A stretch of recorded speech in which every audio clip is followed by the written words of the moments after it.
This is a very short video. If you're trying to upgrade an old computer that's running Windows 10 to Windows 11, just like me, I'm running Windows 10, and I have a 4th generation i5 processor, it will not upgrade to Windows 11. Basically, even though you read on the system requirements page over here, you see over here, it says that all you need is a 1 gigahertz 64-bit chip.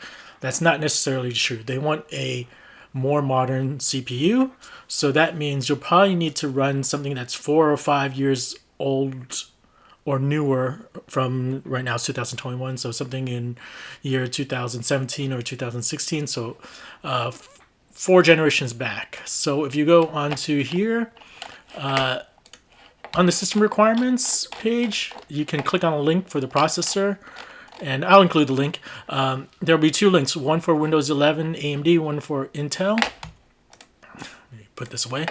For the AMD one, you have to use, for the most part, Ryzen type CPUs, Ryzen 3, Ryzen 5, Ryzen 7. So you can see they're not listing like Athlon type processors anymore.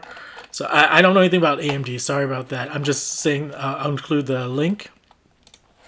But for Intel processors, it's a little confusing. They include all these processors, but if you read online forums and stuff, they'll pretty much say that it has to be an 8th generation Intel CPU. So if you look over here, i3 8100, 8000 refers to 8th generation, and it goes all the way up to like 12,000 or 11,000, which is 11th generation or 12th generation. So you can see over here for the 5th i5 processors, it goes to the 12th generation or the 8th generation.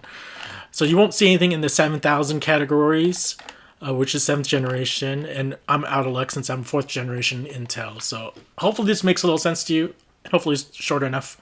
So goodbye, have a good day.